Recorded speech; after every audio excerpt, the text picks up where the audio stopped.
There are secrets you hide your entire life, dreams at night about a man you can never touch, burning feelings you must extinguish every morning you wake.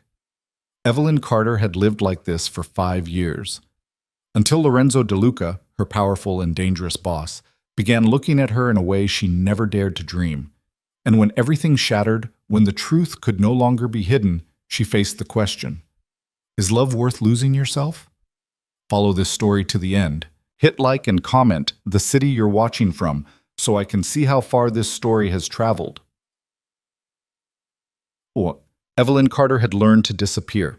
Not in the obvious way. She showed up to work every morning at 7:45, answered emails within minutes, kept the conference room stocked with filtered water and the exact pens Lorenzo DeLuca preferred.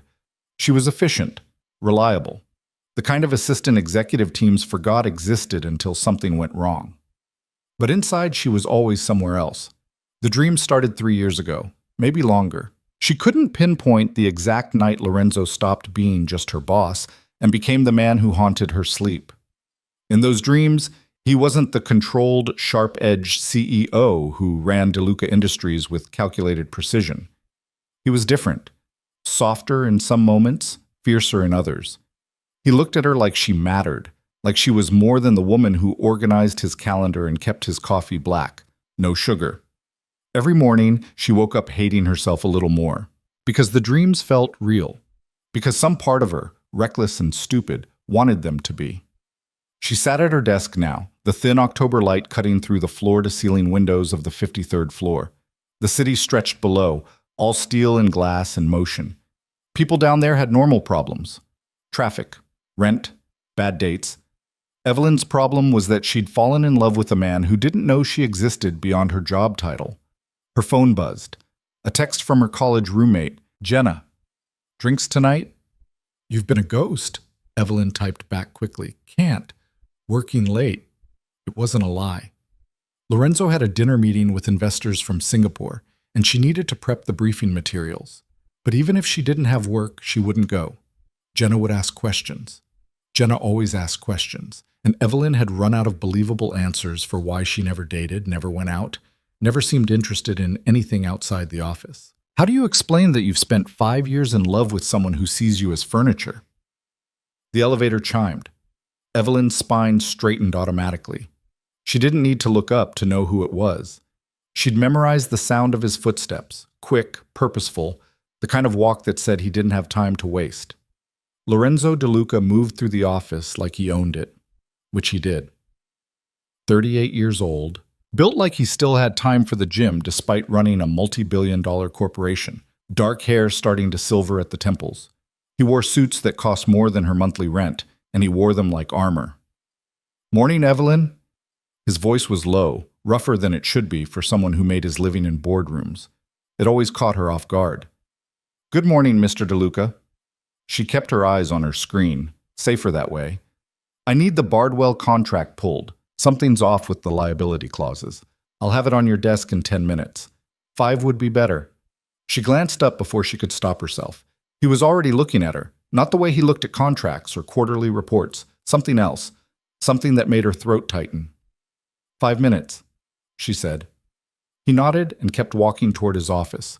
She waited until his door clicked shut before she let out the breath she'd been holding. This was the worst part. Not the dreams, not the longing, the moments when he looked at her just a fraction too long, and her brain started inventing things that weren't there. She pulled the contract, flagged the sections legal had marked, and delivered it in 4 minutes. When she knocked, he didn't look up. "Come in." His office was ridiculous. Massive desk, leather chairs, a bar cart that held bottles worth more than her car. The view behind him was all skyline, the kind of backdrop that reminded you exactly who you were dealing with. She set the folder on his desk. Clauses 18 and 22, legal noted discrepancies in the indemnification language. "Did you read it?" The question surprised her. "I skimmed it." And? I'm not a lawyer, Mr. DeLuca. You have a brain. Use it." She hesitated. This was new. He'd never asked her opinion on actual business before. "The language is vague. If something goes wrong, Bardwell could argue we're liable for damages we didn't cause. We'd spend more on litigation than the contract's worth. Lorenzo sat back in his chair, studying her. That's exactly what I thought. Then why ask me? The corner of his mouth lifted, not quite a smile. Wanted to see if you'd say it. She didn't know what to do with that, so she did what she always did, retreated. Will that be all? For now. She turned to leave. Evelyn. She stopped, hand on the door. Didn't turn around, couldn't. You don't have to call me Mr. DeLuca when it's just us. Her heart did something stupid. What should I call you? Lorenzo. She left without answering. The rest of the day crawled. She fielded calls, rescheduled a meeting with the CFO, ordered lunch for a presentation that ran long. Normal things. Things that should have kept her mind occupied, but all she could think about was the way he'd looked at her, the way he'd said her name. By 6, the office had emptied out. Just her and Lorenzo, and the janitorial staff that wouldn't arrive until 8. She should leave. Go home to her small apartment in a neighborhood she couldn't really afford, microwave something that tasted like cardboard, and pretend she had a life. Instead, she stayed. She told herself it was because of the Singapore meeting, because the materials needed to be perfect. But that was a lie, and she knew it. She stayed because leaving meant going 12 hours without seeing him. Pathetic. Her phone buzzed again. Jenna, persistent as always. You're going to die alone in that office. Evelyn almost laughed. Jenna wasn't wrong. She was drafting a response when Lorenzo's door opened. He'd taken off his jacket, loosened his tie. He looked tired. Human. You're still here. Finishing the briefing for tonight. I told you to go home at 5. You say a lot of things. His eyebrow lifted. Careful, Evelyn. That almost sounded like insubordination. Would you fire me for it? No. He crossed to her desk, leaned against it, too close. Close enough that she could smell his cologne. Something dark and expensive. But I'd wonder why you're picking a fight. She saved her document, shut down her computer. I'm not picking a fight. Then what are you doing? My job. Your job ended 3 hours ago. She stood, gathered her bag. Then I guess I'm bad at boundaries. He caught her wrist, not hard, just enough to stop her. Lorenzo, you've been different lately. Her pulse hammered. I don't know what you mean. You're lying. I'm tired. She pulled her hand back. He let her. I should go. Stay. The word hit her like a punch. She looked at him, really looked, and saw something she didn't recognize, something almost vulnerable. Why? Her voice came out too quiet. Because I'm asking. She should say no. She should walk out, go home, and spend the weekend building whatever walls he'd just knocked down. But she was so tired of running from something that only existed in her head. Okay. Ye? They ordered Chinese food. It felt surreal, sitting in his office with cartons of lo mein and kung pao chicken spread across his stupidly expensive desk. He'd poured them both whiskey.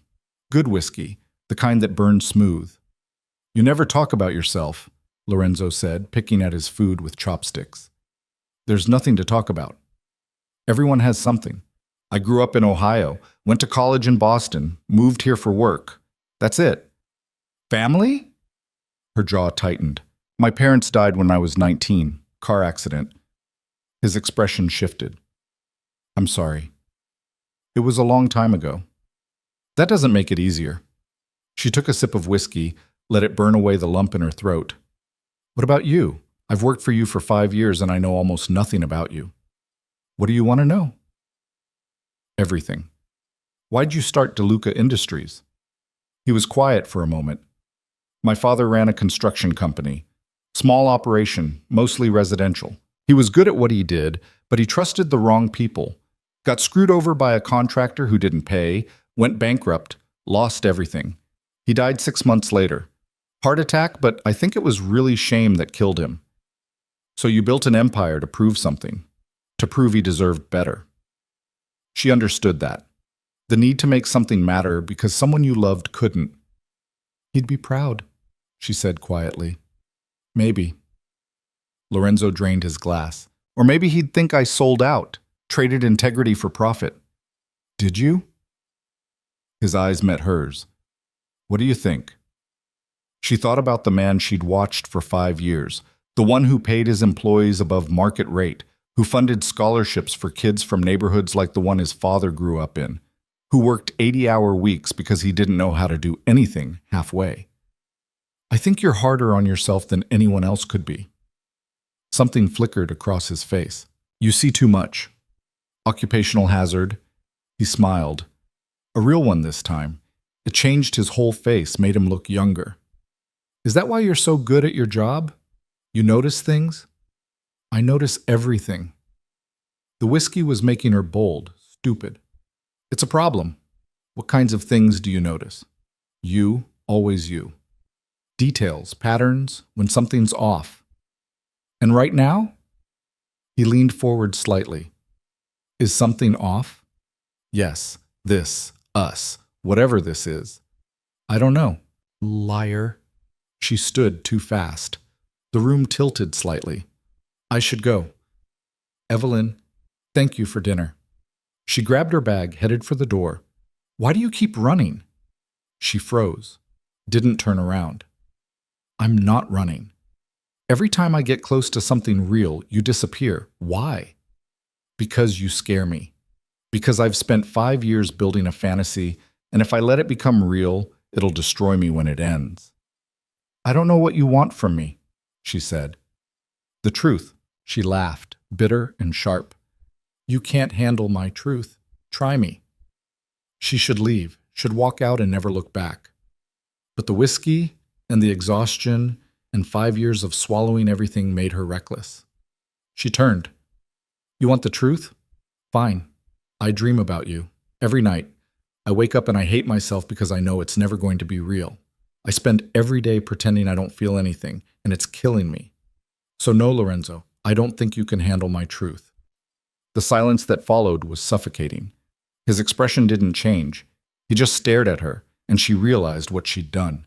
She'd taken the one secret that kept her safe and thrown it at his feet. I have to go. She didn't wait for a response, just walked out, got in the elevator, and didn't breathe until she was on the street. Tata. She called in sick the next day, and the day after that. Jenna showed up at her apartment with wine and Thai food and didn't ask questions, which meant she knew something was wrong. Evelyn loved her for it. You need to quit that job, Jenna said, pouring them both generous glasses of Pinot Grigio. I can't. Why not? Because leaving means never seeing him again. It pays well. There are other jobs. Not like this one. Jenna gave her a look. Evie, you're miserable. I'm fine. You're in love with your boss. Evelyn's head snapped up. I never said you didn't have to. I've known for 3 years. Jenna took a sip of wine. You think you're subtle, but you're not. The question is, what are you going to do about it? Nothing. There's nothing to do. Did he say he doesn't feel the same way? I didn't give him the chance. So you ran. I panicked. And now? Now I figure out how to find a new job and move to a different city and pretend this never happened. Jenna shook her head. That's the dumbest thing I've ever heard. He's my boss, Jen. Even if he felt something, it's not going to work. I'm nobody. She gestured vaguely. He's Lorenzo De Luca. So what? He's still just a guy. He's not, though. You don't understand. Then help me understand. Evelyn set down her wine. He's brilliant, driven. He could have anyone. Models, actresses, women who match his world. Why would he want someone like me? Maybe because you're the only one who sees him as more than his net worth. That's not enough. How do you know? Evelyn didn't have an answer for that. On Monday, she went back to work. She'd rehearsed what she'd say. Professional, apologetic. She'd blame the whiskey, the late hour, stress. Anything to take back what she'd said. But when she got to her desk, there was a note. My office. Please. Her hand shook as she picked it up. His handwriting, bold, impatient slashes of ink. She wanted to run. Instead, she knocked on his door. Come in. He was standing by the window, hands in his pockets. He didn't turn around when she entered. Close the door. She did.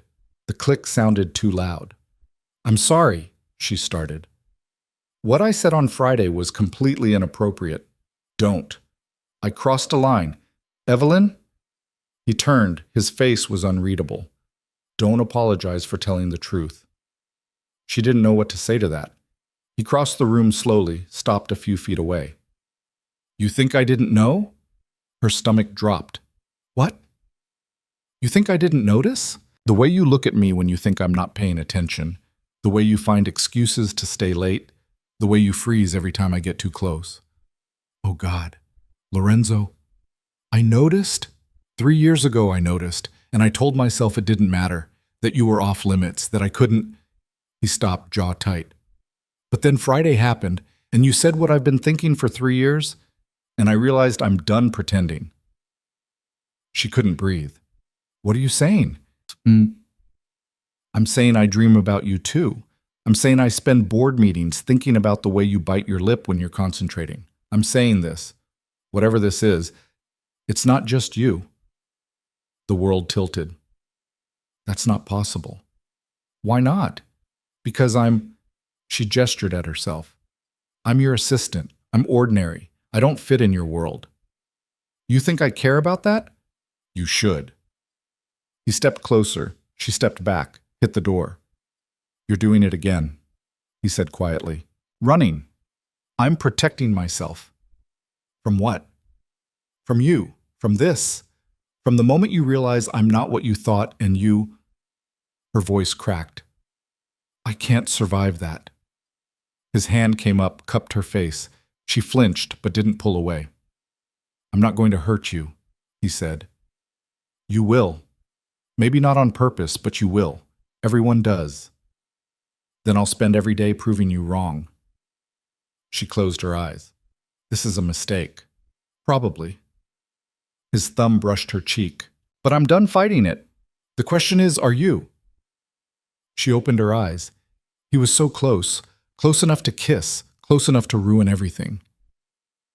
I don't know how to do this, she whispered. Neither do I. What if it doesn't work? What if it does? And there it was. The question that had haunted her for 5 years. What if the dream could be real? What if she stopped running and let herself fall? I'm scared, she admitted. So am I. You're not scared of anything. His smile was sad. I'm terrified of losing you before I even get the chance to have you. Something inside her cracked. Years of walls and fear and self-protection splintering under the weight of 4 words. I dream about you too.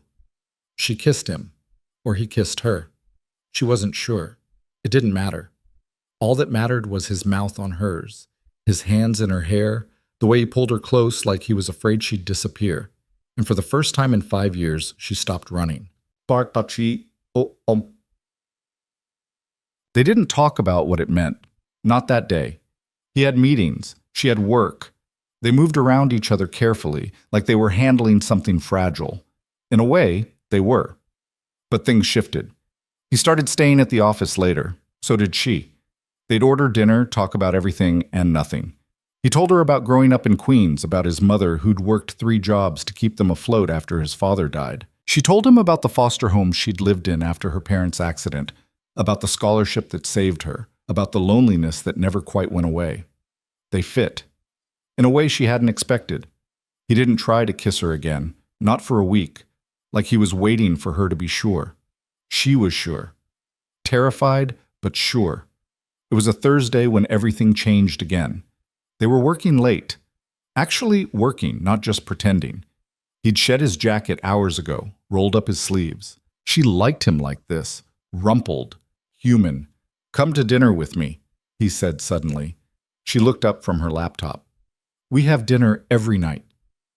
Not here, a restaurant, a real date. Her heart stuttered. Is that what this is? Dating? I don't know what else to call it. People will talk. Let them. Lorenzo, I know all the reasons this is complicated, but I'm asking anyway. He stood, crossed to her desk. Go to dinner with me, not as my assistant, as the woman I can't stop thinking about. She wanted to say yes, but the fear crept back in, cold and familiar. What if someone sees us? She asked. What if it gets back to the board? Then they'll know I'm seeing someone. They'll survive. But my job is safe. No matter what happens between us, your job is safe. I'll put it in writing if you want. That's not the point. Then what is? She stood, paced to the window. The city glowed below, indifferent to her crisis. If this falls apart, I lose everything. You're my boss. You're my whole life right now. And if it ends badly, I don't just lose you. I lose my career, my stability, everything I've built. You risk nothing. I risk everything. He was quiet for a long moment. When he spoke, his voice was careful. You're right. The power dynamic is uneven. And maybe I'm selfish for pushing this anyway. But I can't. He stopped, ran a hand through his hair. I've never felt like this before. And I think you feel it too. So yes, there's risk. But isn't it worth it? I don't know. Then figure it out. Because I'm not going to chase you, Evelyn. I'm not going to push you into something you're not ready for. But I need to know if there's a chance. Because if there's not, I need to start moving on. The thought of him moving on, of him looking at someone else the way he looked at her, made her feel sick. Give me time, she said. How much? I don't know. He nodded, stepped back. Okay, but not forever. I can't do forever. She took the weekend to think. Jenna told her she was overthinking. Her therapist, the one she'd started seeing 2 years ago when the dreams got too intense, told her to examine her fear, to figure out if it was protecting her or holding her back. Sunday night, she had her answer. Monday morning, she got to work early. Lorenzo was already there, tie perfect, armor back in place. He greeted her the way he always had. Polite, professional. Like nothing had changed. It hurt more than she expected. She made it until lunch before she broke. She knocked on his door. He looked up, wary. Can we talk? She asked. Of course. She closed the door, stayed standing. I want to go to dinner with you, a real date, but I need some ground rules first. His expression didn't change, but something shifted in his eyes. I'm listening. If this doesn't work, if we try and it falls apart, I don't want it to be ugly. I don't want to lose my job or my reputation. I need your word that we'll handle it like adults. You have it, and I need us to be honest. No games, no half-truths. If you're not feeling it anymore, you tell me. If I'm not enough, you tell me. I can handle rejection. I can't handle being strung along. Evelyn, I mean it. I've spent too many years loving someone who didn't see me. I'm not doing it again. His jaw tightened. Is that what you think this is? I don't know what this is. That's the problem. He stood, rounded his desk, stopped in front of her. I see you. I've seen you for 3 years, and I'm not perfect. I'm going to screw this up, probably more than once, but I'm not going to string you along, and I'm sure as hell not going to make you feel invisible. She searched his face, found only sincerity. Okay, she said. Okay? Okay, take me to dinner. He smiled, really smiled. Friday, I'll pick you up at 7. I'll be ready. She turned to leave. His hand caught hers and pulled her back. He kissed her, soft and quick. Thank you, he murmured against her lips. For what? For not running this time. That Friday took forever to arrive. When it finally did, she stood in front of her closet for 20 minutes, trying to figure out what you wore to dinner with the man you'd been in love with for 5 years. Everything looked wrong, too casual, too desperate, too much. She finally settled on a black dress. Simple, elegant, nothing that screamed trying too hard. He showed up at 7 exactly. Suit, no tie. He looked nervous. She liked that. You look beautiful, he said. You look terrified. I'm terrified. Good. Me too. They went to a small Italian place in the West Village. Quiet. intimate. The kind of restaurant that didn't care if you were a CEO or a janitor, as long as you appreciated the food. It was perfect. They talked, really talked. Not about work, about everything else. Books they'd loved, movies they'd hated, the kind of future they wanted. He told her about a sister who lived in California, who he hadn't spoken to in 2 years over an argument he couldn't even remember anymore. She told him about the guilt she carried, that her parents died driving to pick her up from college, that she'd been too hungover to drive herself. "It wasn't your fault," he said. "I know, but knowing doesn't make it easier." "No, it doesn't." They shared tiramisu. He paid, despite her protests. They walked the long way back to his car, just to stretch the night out longer. "Can I ask you something?" she said as they walked. "Anything." "Why me?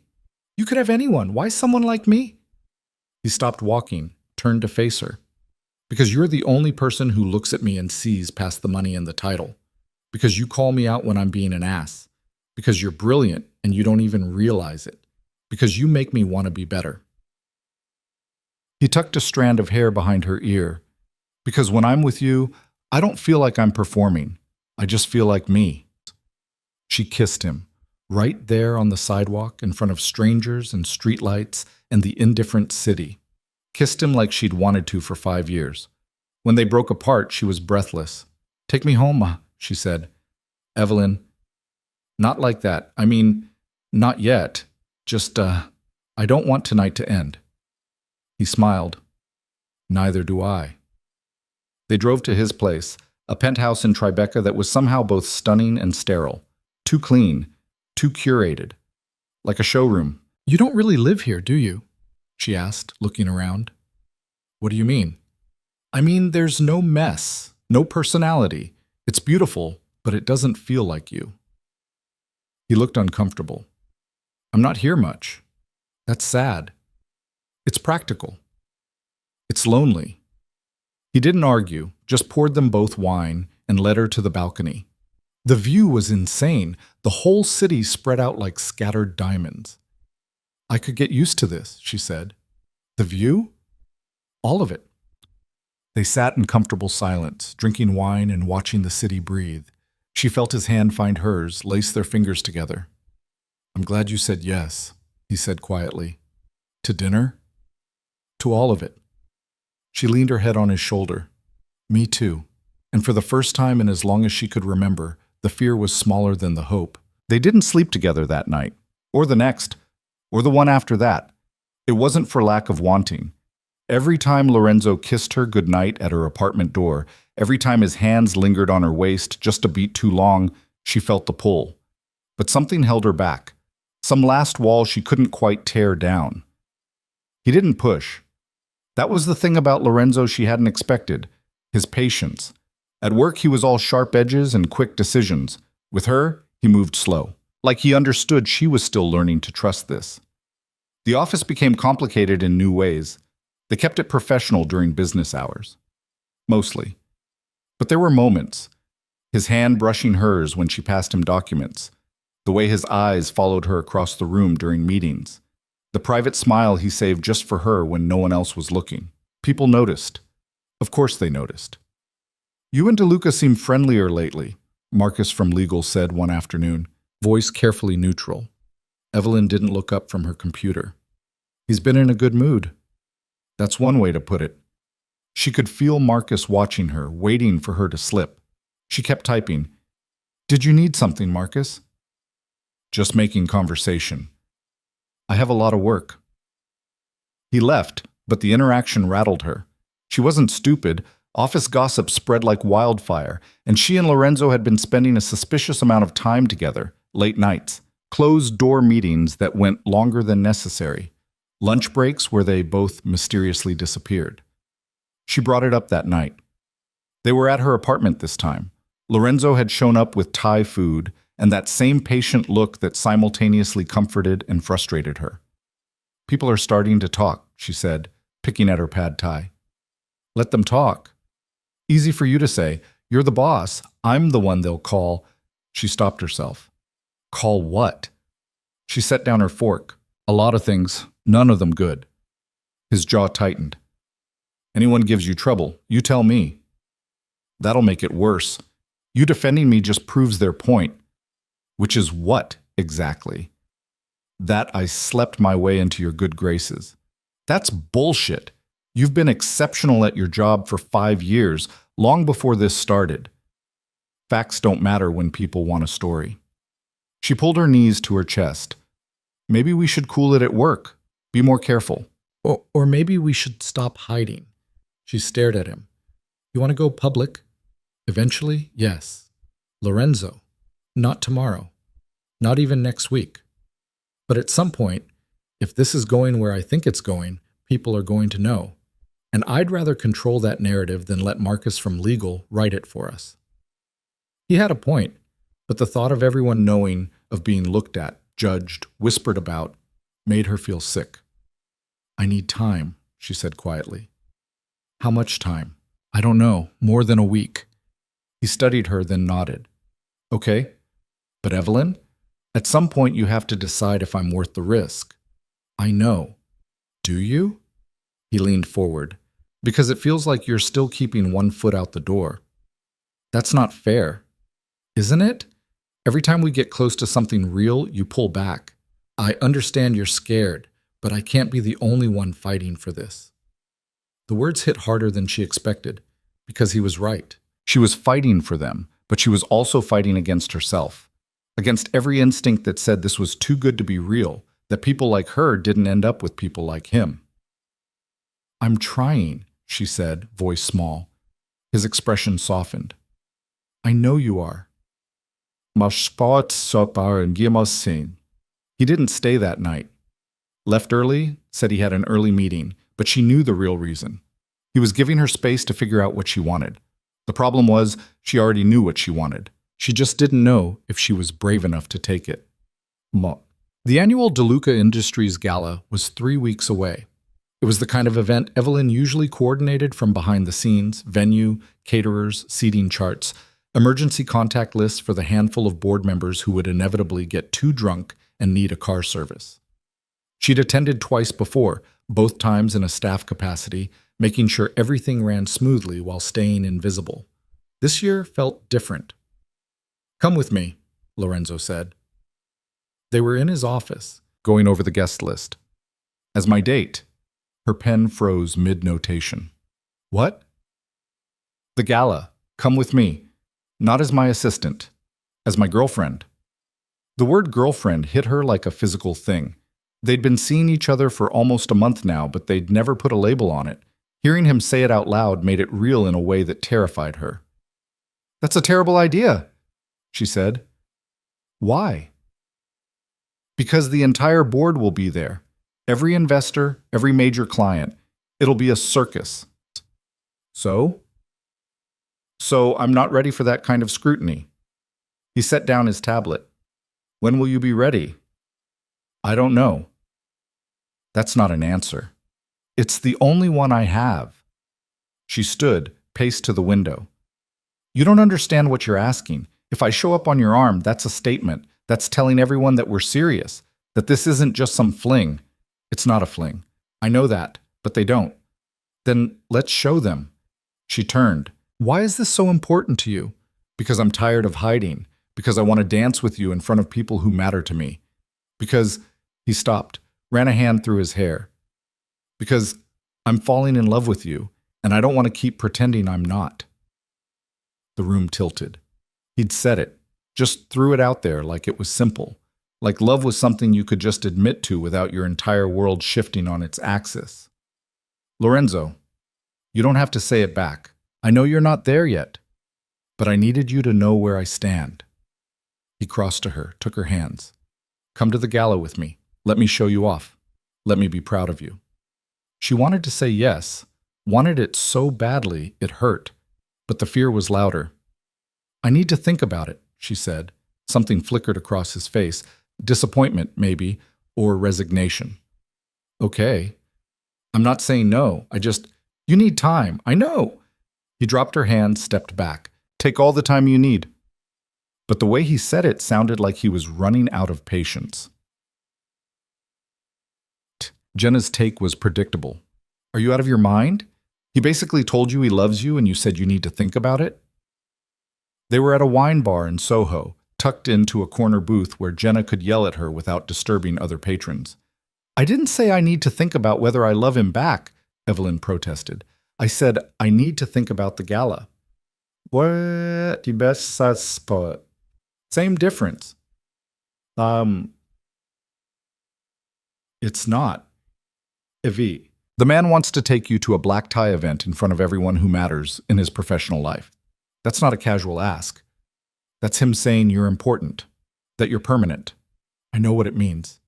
Then why are you hesitating? Evelyn drained her wine glass, signaled for another. Because what if I'm not enough? What if I show up and everyone sees exactly what I see? That I don't belong in his world? That I'm just the assistant he got attached to? Is that really what you think? I don't know what I think anymore. Jenna reached across the table, grabbed her hand. Listen to me. You are smart, capable, and you've been running that man's life for 5 years. You're not just some assistant. You're a force. And if he can't see that, he doesn't deserve you. He does see it. That's not the problem. Then what is? Evelyn was quiet for a long moment. I've spent my whole life feeling like I'm one mistake away from losing everything. My parents died and I had nothing. I worked my ass off to build a career, to make myself indispensable, because being needed felt safer than being loved. And now Lorenzo is offering me something I've wanted for years, and all I can think about is how badly it's going to hurt when it ends. Who says it has to end? Everything ends. Not if you don't let it. Evelyn laughed, bitter. That's not how life works. No, but it's how love works. You decide to fight for it. You decide it's worth the risk. And yeah, maybe it blows up in your face. Maybe you get hurt, but maybe, just maybe, you get something beautiful instead. Evelyn wanted to believe that. Wanted to believe that she could be the kind of person who took the leap and didn't look down. But every instinct she had screamed at her to protect herself. I don't know if I'm brave enough, she admitted. Then get brave. Because you're about to lose the best thing that's ever happened to you.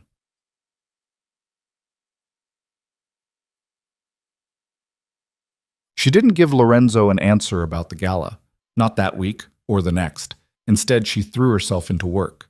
The event was massive, 400 guests, a silent auction, a 5-course dinner. She coordinated with caterers, confirmed RSVPs, handled seating arrangements with the precision of a general planning a military campaign. Lorenzo watched her. She could feel it. But he didn't push, didn't bring up the gala, didn't mention love again. Just let her work herself into exhaustion while he kept his distance. It was exactly what she'd asked for. So why did it feel like punishment? 2 weeks before the gala, everything fell apart. She was in the break room making coffee when 2 junior associates walked in.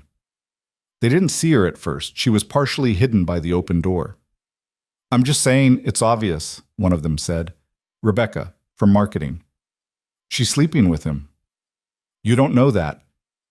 That was Tim, newer hire, still idealistic. Oh, please, late nights, closed-door meetings, the way he looks at her. It's textbook. Maybe they're actually working. Rebecca laughed.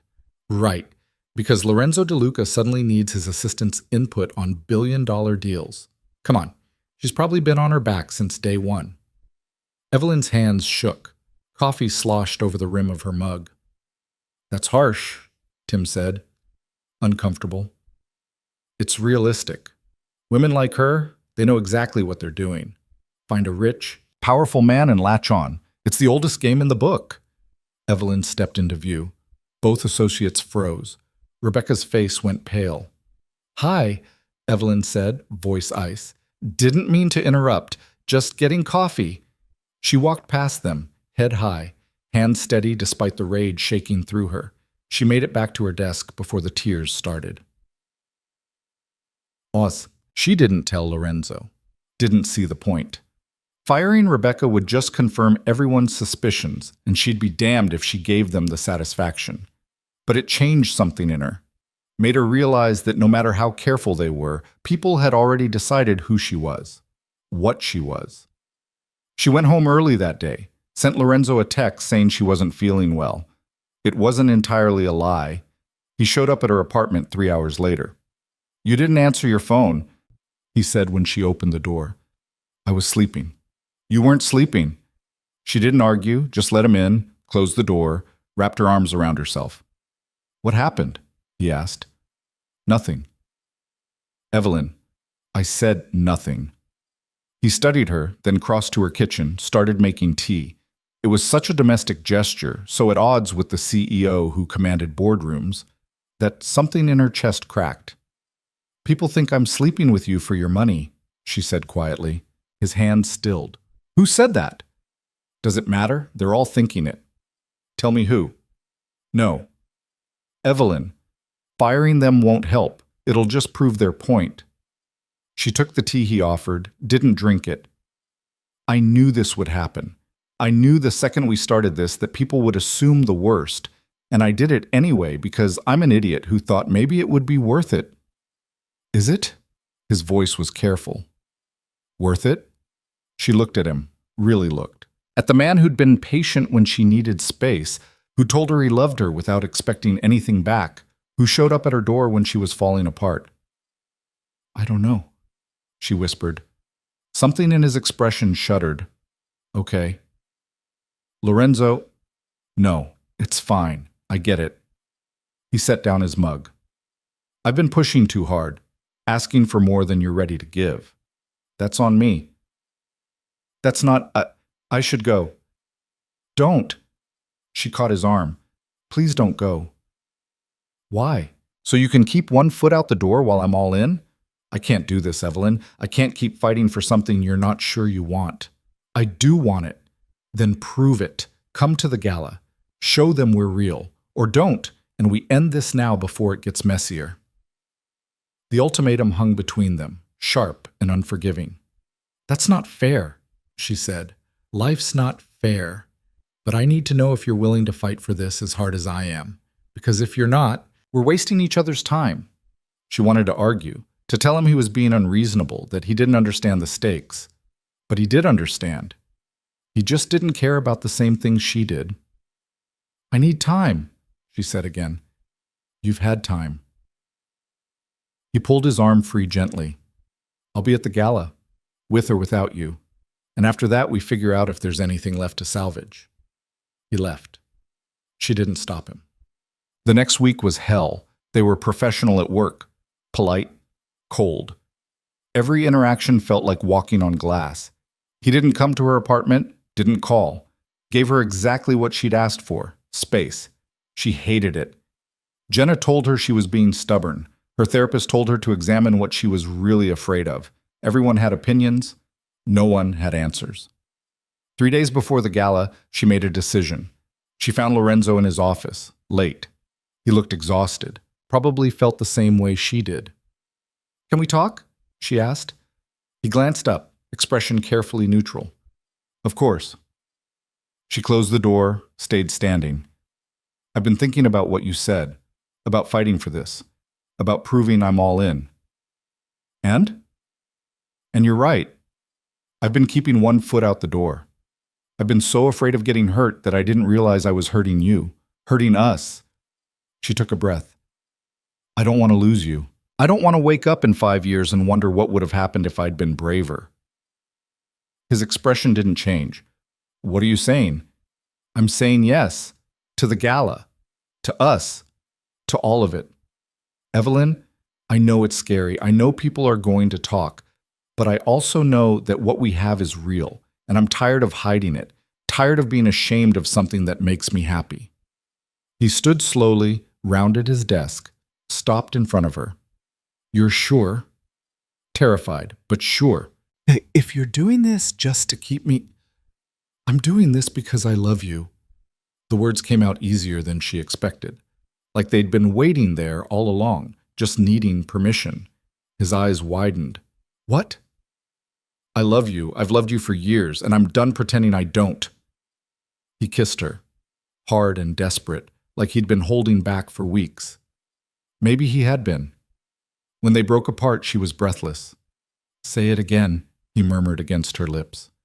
I love you. Again. I love you, Lorenzo De Luca. He smiled, really smiled.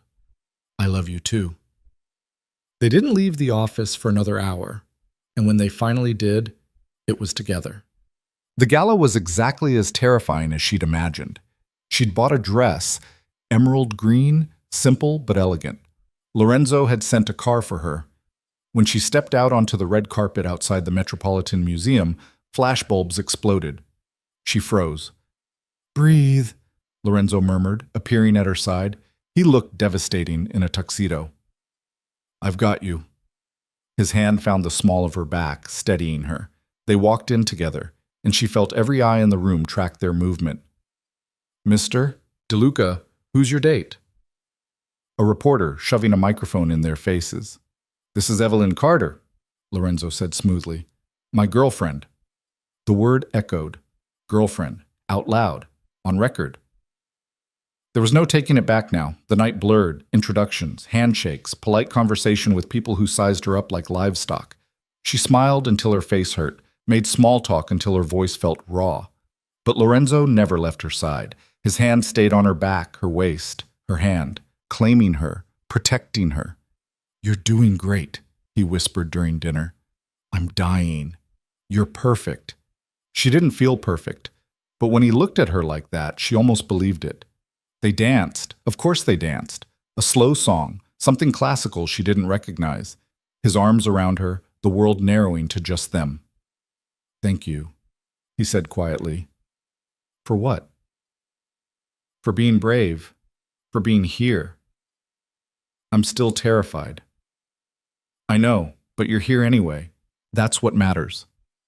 She rested her head on his shoulder, let the music carry them.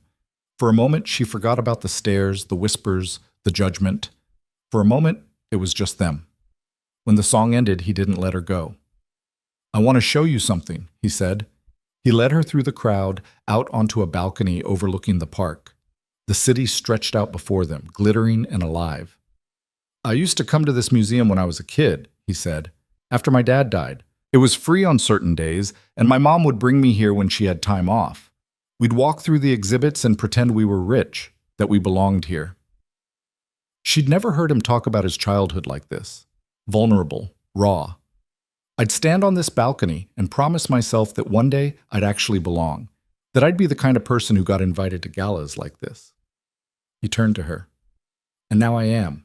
But none of it meant anything until tonight, until I got to stand here with you." Her throat tightened. "Lorenzo, I know you're scared. I know this is hard. But I need you to know that you belong here. Not because you're with me, because you're exceptional all on your own." She kissed him, right there on the balcony, in full view of anyone who cared to look. "I love you," she said when they broke apart. "I love you too." They stayed like that for a while, just breathing, just being. And for the first time since this whole thing started, Evelyn felt like maybe, just maybe, she could do this. The fallout from the gala was immediate. Monday morning, her inbox exploded. Questions from HR, requests for meetings, a formal inquiry from the board about potential conflicts of interest. Lorenzo handled it, called an emergency board meeting, laid everything out. Their relationship was consensual, had started after 5 years of professional conduct, and wouldn't impact her job performance. He offered to have her report to someone else if it made them more comfortable. The board wasn't happy, but they couldn't fire her without cause, and Lorenzo made it clear that any retaliation would result in his immediate resignation. They backed down. But the office was different after that. People looked at her differently, some with respect, some with disdain, a few with pity. She held her head high and did her job. "You okay?" Lorenzo asked one night. They were at his place, finally christening his sterile penthouse with actual life. "Honestly, no, but I will be. They'll get over it. Maybe. Or maybe I'll always be the assistant who slept her way to the top. You didn't sleep your way anywhere. You earned your position. I know that. Doesn't mean they'll believe it." He pulled her close, pressed a kiss to her temple. "Then we proved them wrong." She smiled against his shoulder. "We? We. You're not in this alone anymore." And that, more than anything, made it bearable. Things settled into something that almost felt normal after that. Not easy, never easy, but manageable. Evelyn moved through the office with her head high, ignored the whispers that followed her into conference rooms, and did her job with the same precision she always had. Lorenzo backed her up in every meeting, every decision, making it clear that she was there on merit, not favoritism. But the cracks started showing in places she didn't expect. It started small. A client dinner where the wife of a major investor made a pointed comment about how nice it must be to have access to the boss after hours. A board meeting where one of the older members questioned whether Evelyn's presence was still necessary now that her role had become more personal than professional. Little cuts that added up. She handled it. She'd handled worse.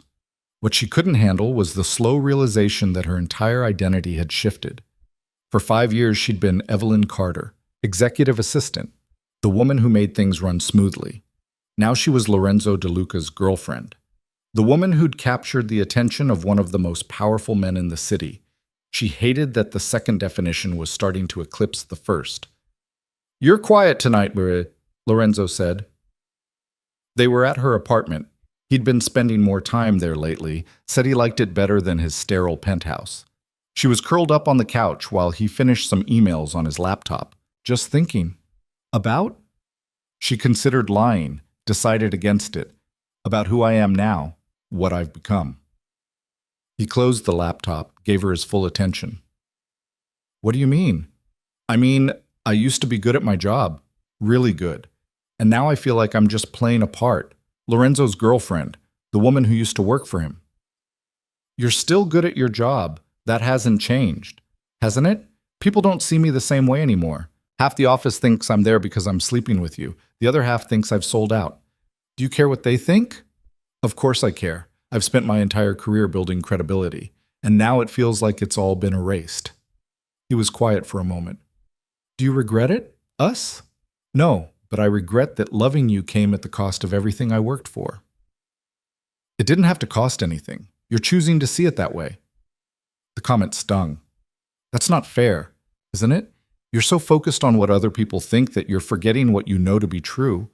You earned your position. You're brilliant at what you do. And if people can't see that, that's their problem, not yours." "Easy for you to say. You're not the one whose entire career is being questioned."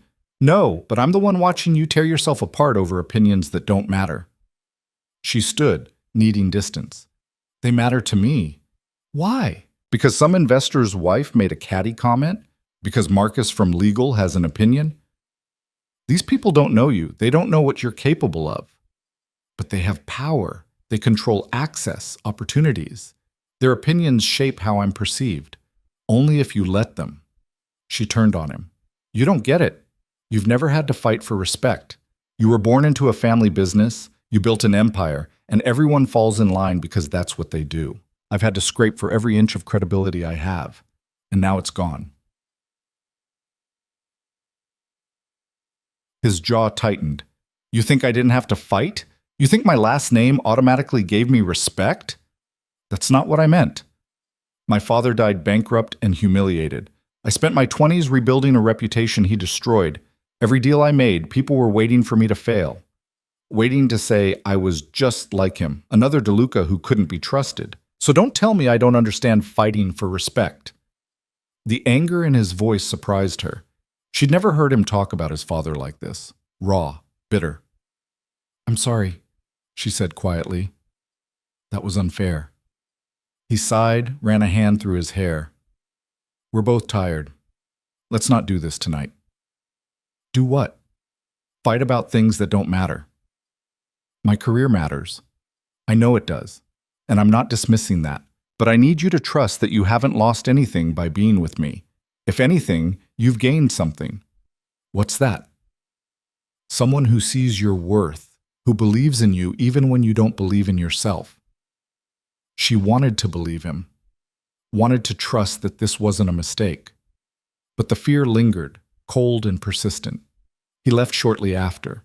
Said he had an early meeting, but she knew he was giving her space. They'd gotten good at that, knowing when to push and when to retreat. She didn't sleep well that night. The next morning brought a new problem. Evelyn was at her desk, reviewing contracts, when her phone rang. Unknown number, she almost didn't answer. "Evelyn Carter?" "Yes?" This is Detective Sarah Chen with the NYPD. I need to speak with you about your brother. Her blood went cold. I don't have a brother. Half-brother. Michael Patterson. He listed you as his emergency contact. The name hit her like a punch. Michael. She hadn't heard from him in almost 10 years. Hadn't wanted to. What happened? He's been arrested. Multiple charges. Fraud, embezzlement, identity theft. He's asking to speak with you. Tell him no. Ms. Carter, I haven't spoken to Michael in a decade. Whatever he's done, I'm not involved. We're not suggesting you are, but he claims to have information relevant to an ongoing investigation. He'll only talk to you. Evelyn closed her eyes, felt the familiar weight of family obligations she'd spent years trying to escape. What kind of information? I can't discuss that over the phone. Can you come to the precinct? When? Today, if possible. She hung up, stared at her phone like it had personally betrayed her. Lorenzo appeared in her doorway. Everything okay? I need to take a personal day. What's wrong? She didn't want to get into it, didn't want to explain the brother she'd never mentioned, the family history she'd buried. But he was looking at her with that expression that said he wasn't going to let this go. My half-brother got arrested. The police want to talk to me.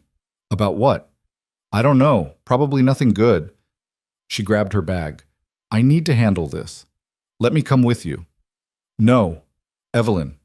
This is my mess. I'll deal with it. She left before he could argue. The precinct was exactly as depressing as she expected. Fluorescent lights, industrial furniture, the smell of old coffee, and desperation. Detective Chen was a compact woman in her 40s with sharp eyes that missed nothing. Thanks for coming, she said, leading Evelyn to an interrogation room. I know this is difficult. Can you just tell me what this is about? Chen pulled out a file, spread photos across the table. Bank statements, wire transfers, documents with forged signatures. Your brother was running a sophisticated fraud operation, targeting elderly investors, promising high returns on fake ventures. He's stolen close to $2 million over the past 3 years. Evelyn's stomach turned. And you think I'm involved? No. But he claims he has information about someone you know, someone high profile. Who? Lorenzo De Luca. The world tilted. What kind of information? He says De Luca Industries is involved in illegal offshore accounts, money laundering, tax evasion. He has documents. That's bullshit. Maybe, but we need to verify, and he'll only talk if you're there. Evelyn wanted to walk out, wanted to tell them Michael was a liar and a criminal, and anything he said was designed to save his own skin. But the cop in front of her looked serious. Too serious. Let me talk to him. Chen led her to another room. Michael was on the other side of the glass, older, harder, still wearing that same smirk she remembered from childhood, the one that said he thought he was smarter than everyone else. She picked up the phone. He did the same. Evie, been a while. Don't call me that. What do you want? Heard you moved up in the world, dating a billionaire. Good for you. What information do you supposedly have about Lorenzo? His smirk widened. Straight to business. I always liked that about you. Answer the question, or I'm walking. I have documents proving De Luca Industries has been moving money through shell companies, hiding assets, the kind of thing the IRS would be very interested in. You're lying. Am I? Your boyfriend's squeaky clean reputation, you really think he built a billion-dollar company without cutting corners? Lorenzo would never. Everyone cuts corners, Evie. Some are just better at hiding it. She wanted to hang up, wanted to tell him to go to hell. But something in his eyes made her pause. He believed what he was saying. Where did you get these documents? That's need-to-know information. Then I don't need to hear this. Wait. He leaned forward. I'll make you a deal. Get me a lawyer, a good one, and I'll give you everything I have. You can decide what to do with it. Why would I help you? Because I'm family. And because if this information goes public, your boyfriend's empire crumbles, along with your nice new life. The threat was clear. Help him or watch everything burn. I need to think about it, she said. Don't think too long. My arraignment's in 48 hours. After that, I talk to whoever will listen. She hung up, walked out without looking back. Detective Chen was waiting. What did he say? He wants a deal, a lawyer in exchange for information. Are you going to help him? I don't know. Miss Carter, if your brother has evidence of criminal activity, we need to see it, regardless of who it implicates. I understand. She left the precinct, got in her car, and just sat there. Her hands were shaking. Her mind was racing. Michael was a liar, always had been. But he was also smart. If he said he had documents, he probably had something. Whether it was real or fabricated, she didn't know. But the fact that he was willing to use it against Lorenzo, against her, made her feel sick. She drove to Lorenzo's office, bypassed her desk, walked straight into his office, and closed the door. He looked up, startled. What happened? We need to talk. He stood immediately. You're scaring me. My brother claims to have evidence that DeLuca Industries is involved in illegal offshore accounts, money laundering, tax evasion. The color drained from his face. What? He was arrested for fraud, says he'll only share the information if I get him a lawyer. If I don't, he goes public. Lorenzo sat down slowly. Is it real? The evidence? I don't know. Michael's a liar, but he seemed confident. I need to see what he has. That's not how this works. He wants a deal first. Then get him a lawyer, whatever it costs. She stared at him. You're not even going to deny it? Deny what? That you have offshore accounts, that you've been hiding money. His jaw tightened. I'm not discussing my company's financial structure with you right now. Lorenzo, I've done nothing illegal, but yes. DeLuca Industries uses offshore accounts. Every major corporation does.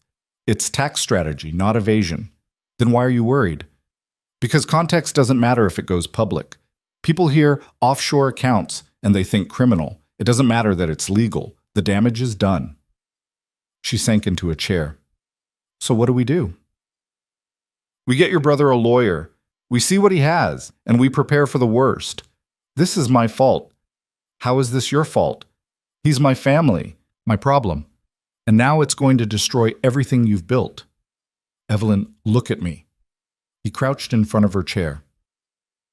This is not your fault. Your brother made his choices. You're not responsible for them. But I am. Because if I'd stayed in contact, if I'd known what he was doing, you'd what? Stopped him? He's a grown man who made criminal decisions. That's on him. She wanted to believe that, but the guilt sat heavy in her chest. I'll call a lawyer, she said quietly. See what we're dealing with. Use my attorney, David Cho. He's the best. Lorenzo, I'm not letting you handle this alone. She nodded, too tired to argue. The next 48 hours were a nightmare. David Cho was efficient and expensive, exactly what she expected from someone Lorenzo trusted. He met with Michael, reviewed the documents, and came back with the assessment that made her stomach drop. Some of it's real, he said. They were in Lorenzo's office, her, Lorenzo, and David. The offshore accounts exist. The shell companies are legitimate, but the framing is misleading. Your brother's made it look like money laundering when it's actually standard corporate tax strategy. Can he prove that? Evelyn asked. In court? Yes. In the media? No. Once this story breaks, the damage is done. Doesn't matter if we're cleared later. Lorenzo was silent, staring out the window. What are our options? Evelyn pressed. We can try to negotiate. Get your brother to agree to confidentiality in exchange for legal representation, but there's no guarantee he'll honor it. So we're screwed either way. Not necessarily. If we move first, release a statement explaining the offshore accounts before he can weaponize them, we control the narrative. That's a risk, Lorenzo said, not turning around. It opens us up to scrutiny we might not survive. And if we don't, your brother does it for us, David pointed out. At least this way, you're honest, transparent. That buys goodwill. Evelyn looked at Lorenzo. He still hadn't moved, hadn't reacted, just stood there like a statue. What do you want to do? She asked quietly. He finally turned. I want your brother to disappear. But since that's not an option, we do what David suggests. We get ahead of it. Are you sure? No. But I'm not letting some two-bit con artist destroy everything because we were too afraid to be honest. David nodded. I'll draft a statement. We'll release it tomorrow, before the arraignment. After he left, Evelyn and Lorenzo sat in silence. I'm sorry, she said finally. For what? For bringing this into your life, for... Don't. He crossed to her, pulled her into his arms. This isn't your fault. Say it. It feels like my fault. That's not what I asked. She pressed her face into his chest. This isn't my fault. Again. This isn't my fault. Good. Now stop apologizing. She held on to him, felt his heartbeat steady and strong. What if this ruins everything? Then we deal with it, together. You could lose the company. I could lose you. That's what I'm actually worried about. She pulled back to look at him. You're not going to lose me. You sure about that? Because every time something hard happens, you start looking for the exit. The accusation hurt because it was true. I'm not looking for an exit right now. But you were, earlier, when you said this was your fault. That's different. Is it? Or were you already planning how to remove yourself from the equation so I wouldn't have to deal with your mess? She didn't answer. Couldn't. I love you, he said. All of you, including the complicated family and the brother who's a criminal and the fear that you're not enough. But I need you to stop trying to protect me by pushing me away. We're in this together. That means the good and the bad. I don't know how to do that. Then learn. Because I'm not going anywhere, and I need you to stop planning your escape route. She nodded, throat tight. Say it, he pressed. Say you're not leaving. I'm not leaving. Even if this gets ugly? Even then. He kissed her forehead. Okay. Then we fight. The statement went out the next morning. Lorenzo held a press conference, explained the offshore accounts, provided documentation showing everything was legal. The media went into a frenzy anyway. Evelyn watched from the office as reporters tore into every aspect of DeLuca Industries' finances.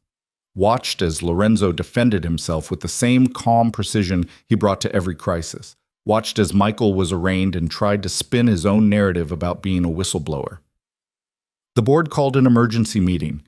There was talk of forcing Lorenzo to step down pending investigation, of restructuring leadership, of damage control that didn't include the man who'd built the company from scratch.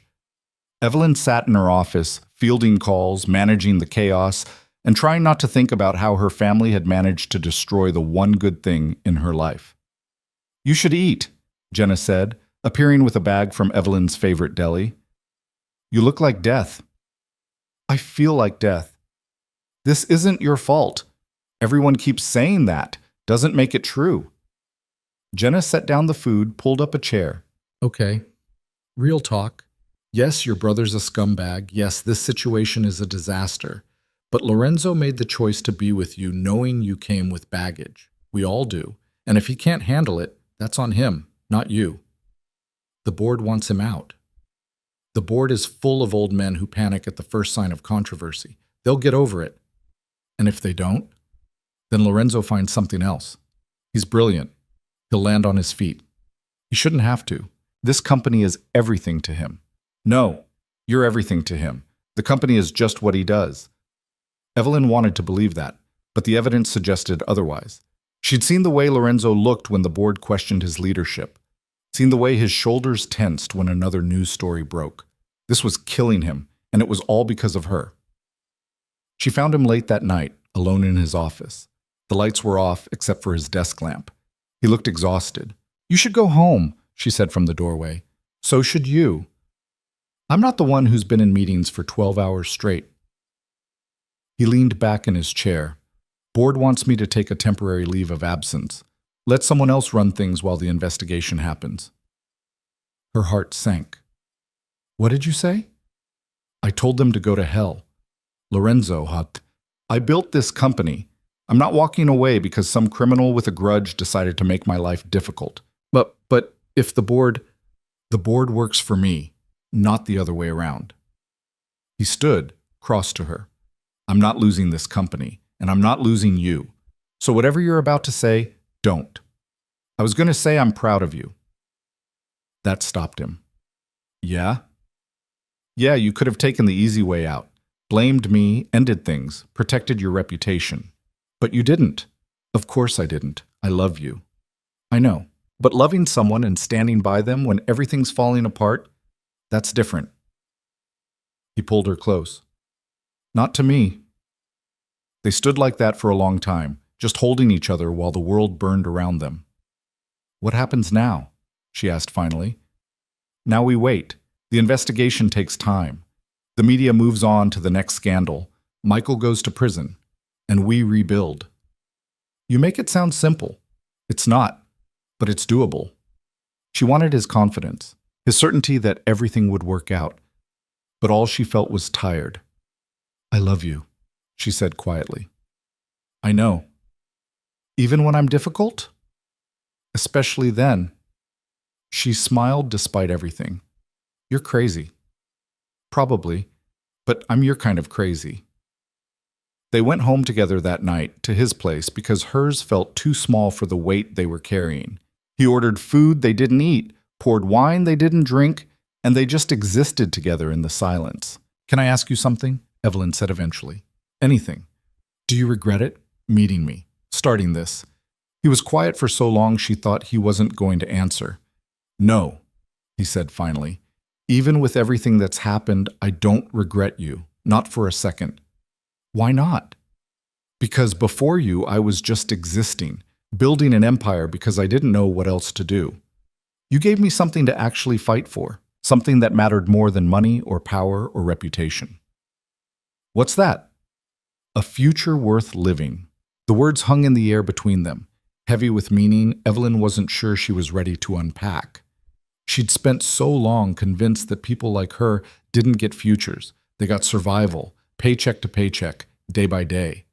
The idea that Lorenzo saw something beyond that with her felt too big to hold. She didn't say anything, just curled into him and let herself believe it for one night. The investigation dragged on for weeks. Federal auditors combed through every transaction DeLuca Industries had made in the past decade. The media coverage was relentless. Every day brought new headlines, new speculation, new anonymous sources claiming to have insider information. Most of it was garbage, but it didn't matter. The damage was in the questions, not the answers. Lorenzo handled it the way he handled everything, with grim determination and zero emotion in public. But Evelyn saw the cracks. The way he worked until 2 in the morning, the way his jaw stayed tight even when he smiled, the way he'd pour a drink and then forget to touch it. You need to sleep, she told him one night. It was past midnight, and he was still at his desk reviewing depositions. I need to make sure every detail is airtight. David's already done that, twice. Then I'll do it a third time. She crossed the room, took the papers from his hands. Lorenzo, you're going to burn out. I don't have that luxury. Yes, you do. You have a whole legal team working on this. You don't have to carry it alone. Don't I? It's my company, my reputation. If I fall apart, everyone else follows. You're not falling apart. You're human. There's a difference. He looked at her then, really looked, and she saw how exhausted he was. Not just physically, bone deep, soul tired. I keep thinking about my father, he said quietly, about how he let everything slip through his fingers because he trusted the wrong people. And now I'm watching the same thing happen to me. It's not the same. You didn't do anything wrong. Doesn't matter. The optics are what matter, and right now I look like every other corrupt CEO hiding money overseas. To people who don't know you, everyone who actually matters knows the truth. The board doesn't seem to think so. She couldn't argue with that. The board had been circling like sharks, looking for any excuse to force him out. 3 members had already called for his resignation. 2 more were wavering. What if they succeed? She asked. What if they force you out? Then I build something else. Just like that? Just like that. He pulled her into his lap, wrapped his arms around her waist. I've lost things before. I survived. I'll survive this too. But you shouldn't have to. Maybe not, but the alternative is letting fear paralyze me. And I'm done living like that. She rested her forehead against his. When did you get so wise? Probably around the time I fell in love with a woman who's too stubborn for her own good. She smiled despite everything. Takes one to know one. They went to bed shortly after, though neither of them slept much. Evelyn lay awake, listening to Lorenzo's breathing, feeling the weight of everything pressing down on her chest. She'd tried so hard to keep her past separate from her present, to build a life that was clean and uncomplicated. But the past didn't care about her plans. It showed up anyway, dragging all its ugliness with it. Her phone buzzed on the nightstand, a text from an unknown number. "We need to talk. Meet me tomorrow. Alone. M. Michael." She should delete it, should block the number and pretend she never saw it. But curiosity won out. "What do you want?" The response came immediately. "To help you. 2 p.m. Coffee shop on Green Street." She stared at the message, her gut telling her this was a trap. Michael didn't help anyone unless it benefited him. But she couldn't ignore the possibility that he had information she needed. She went alone the next day, telling Lorenzo she had a personal errand.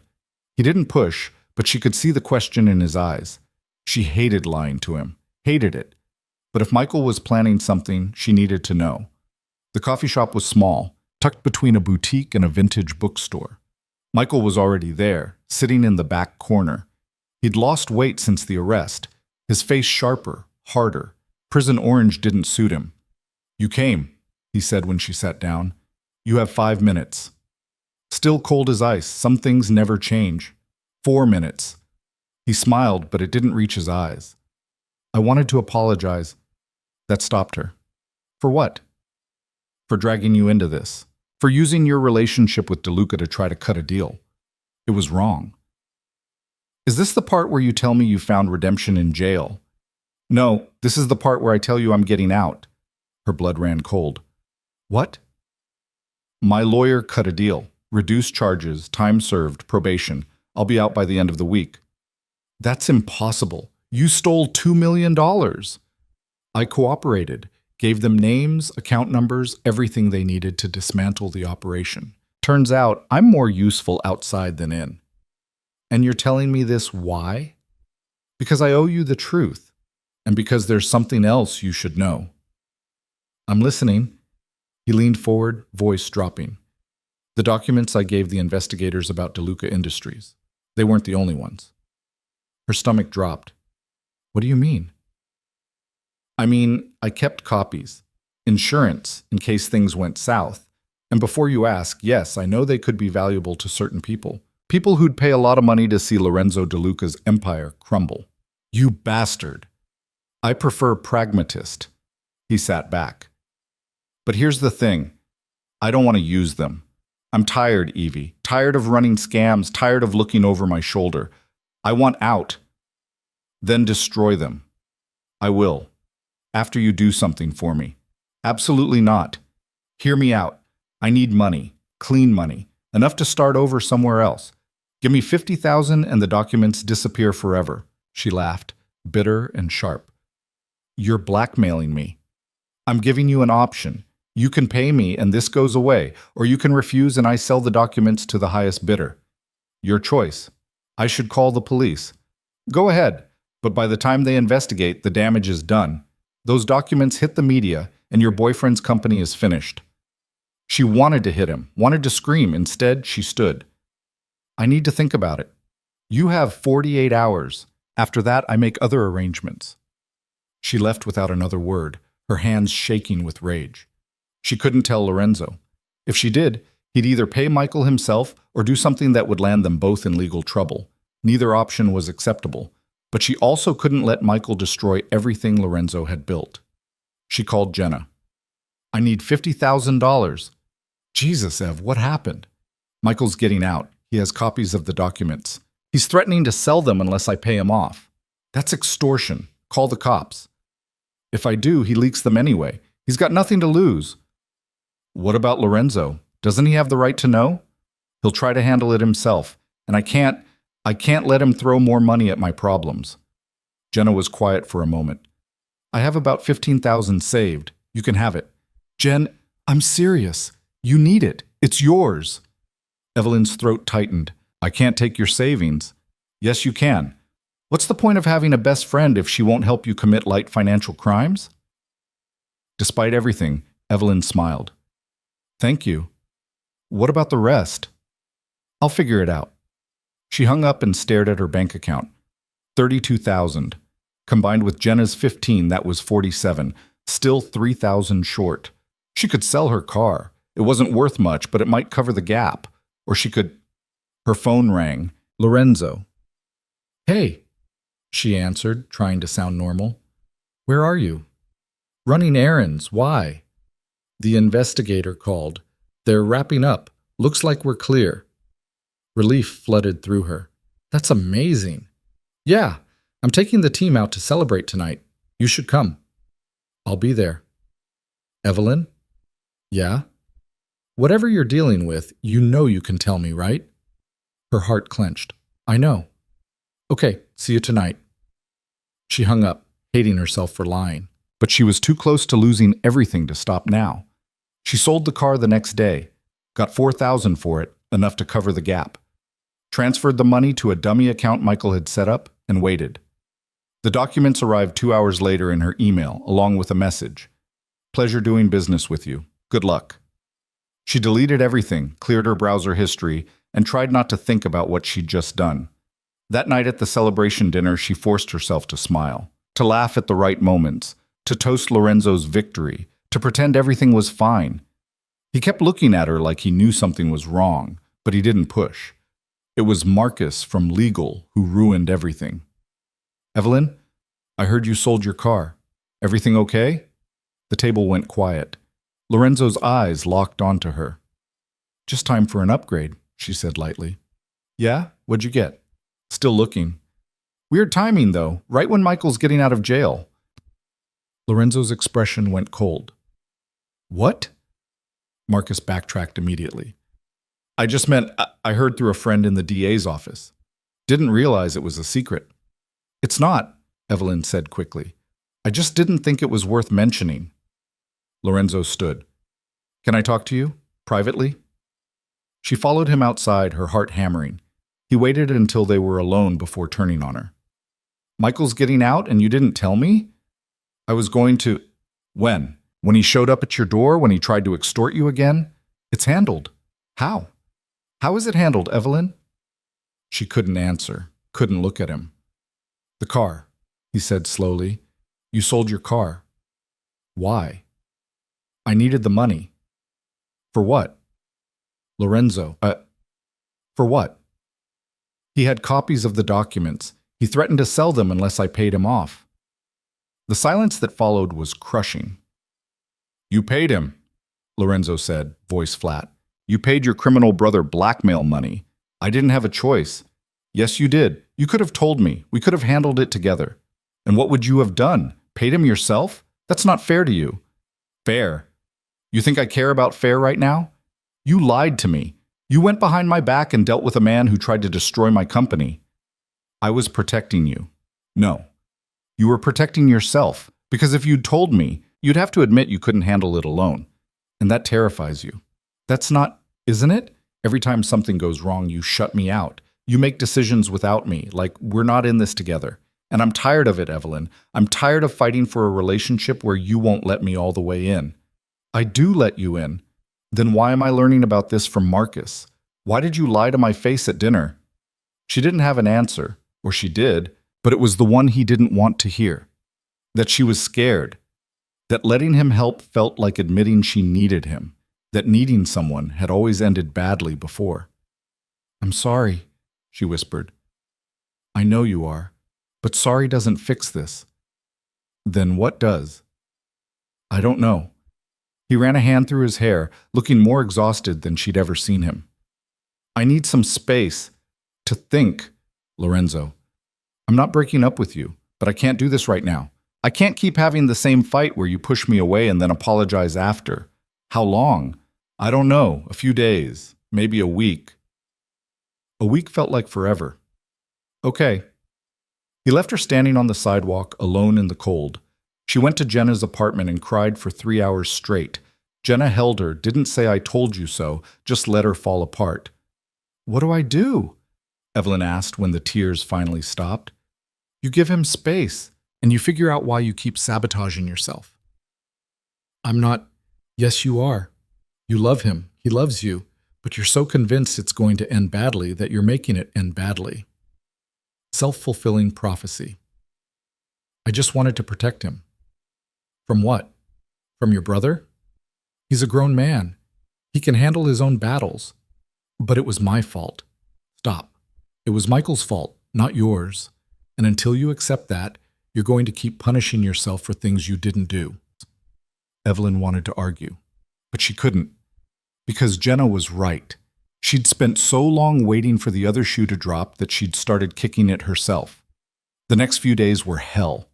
She went to work, avoided Lorenzo's office, and tried to focus on anything that wasn't the gaping hole in her chest. He didn't call, didn't text, just gave her the space he said he needed. On day 4, Michael showed up at her apartment. She opened the door to find him standing there, looking smug. "What are you doing here?" "Just wanted to make sure we're square. We're done. Don't contact me again. Relax, I'm leaving town tomorrow. Just wanted to say goodbye." "Goodbye." "You're still angry. You blackmailed me and nearly destroyed my relationship. What do you think?" He had the audacity to look hurt. "I gave you an out. You should be thanking me." "Get out. Evie, my name is Evelyn, and if you ever contact me again, I'm calling the police." She slammed the door in his face, locked it, and leaned against it until she heard his footsteps fade. Good riddance. That night Lorenzo called. "Can I come over?" "Yes." He showed up 20 minutes later looking like he hadn't slept much either. They stood in her doorway, neither quite sure how to bridge the gap. "I'm sorry," she said first, "for lying, for shutting you out, for making you feel like you couldn't help. I'm sorry for walking away. I should have stayed and worked through it. You needed space. That's okay."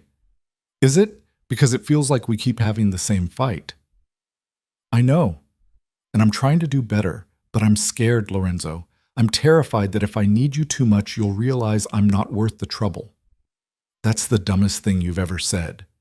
She laughed, watery and broken. "Probably." He stepped inside, pulled her into his arms. "You're worth every bit of trouble. Every fight. Every complication. Every messy family member. You're worth it. Even when I make terrible decisions?" "Especially then." He pulled back to look at her. "But we need to establish something. No more secrets. No more handling things alone. If we're going to make this work, we have to be a team." "I can do that." "Can you? Because I need to know you're all in. Not just when it's easy." "I'm all in. I promise." He kissed her then, slow and deep, and she felt like she could finally breathe again. They talked for hours that night. About trust, about fear, about what they both needed from each other. It wasn't easy.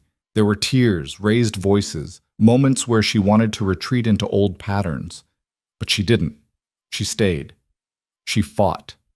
And somewhere around 3 in the morning, curled up on her couch with Lorenzo's arms around her, she realized something.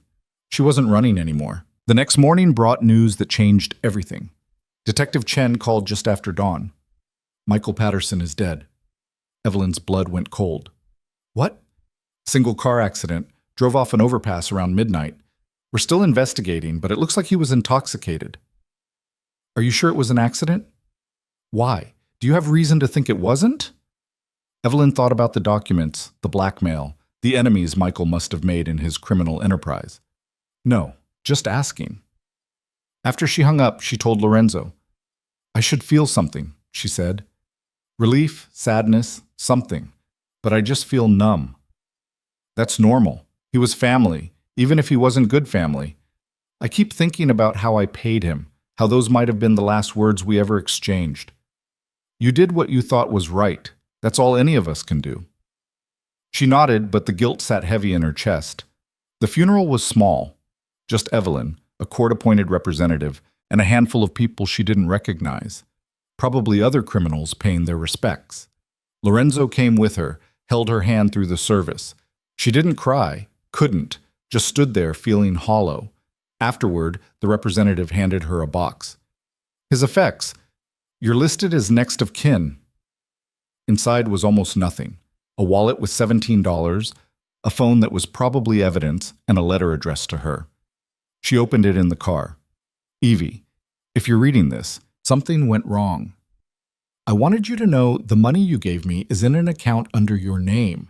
Consider it repayment for all the times I screwed you over. I know I was a terrible brother. I'm sorry I couldn't be better. She stared at the account information, feeling something crack inside her chest. He gave it back, she whispered. Lorenzo read the letter over her shoulder. Looks like it. Why would he do that? Maybe he wanted to do one decent thing before he died. She folded the letter carefully, tucked it back in the box. I don't know if that makes it better or worse. Maybe it's just what it is. She leaned into him, let him hold her while the grief finally came. Not for the brother she had, but for the one she'd never gotten to know. That night, she made a decision. She'd use the money Michael left her to fund a scholarship for kids from broken homes. Kids like she'd been. Kids like Michael might have been, if someone had given him a different chance. It wouldn't fix anything. Wouldn't bring him back or erase his crimes. But it was something. A way to turn something ugly into something that might help someone else. Lorenzo helped her set it up. The Patterson Carter Memorial Scholarship for students who'd aged out of foster care and were trying to build better lives. It was small, but it mattered. And as they worked through the paperwork together, Evelyn realized this was what partnership looked like. Not just the good times, but the hard ones too. The messy, complicated, painful moments where you had to choose to stay instead of run. She chose to stay. The scholarship launch happened on a gray Saturday in March, 6 weeks after Michael's funeral. Evelyn stood in the community center, where she'd spent 2 years after her parents died, looking at the kids who'd shown up, 15 of them, all aging out of foster care, all trying to figure out how to pay for college. Lorenzo was beside her, hands in his pockets, watching her with that quiet intensity she'd come to recognize as pride. You ready? He asked. She nodded, though her throat felt tight.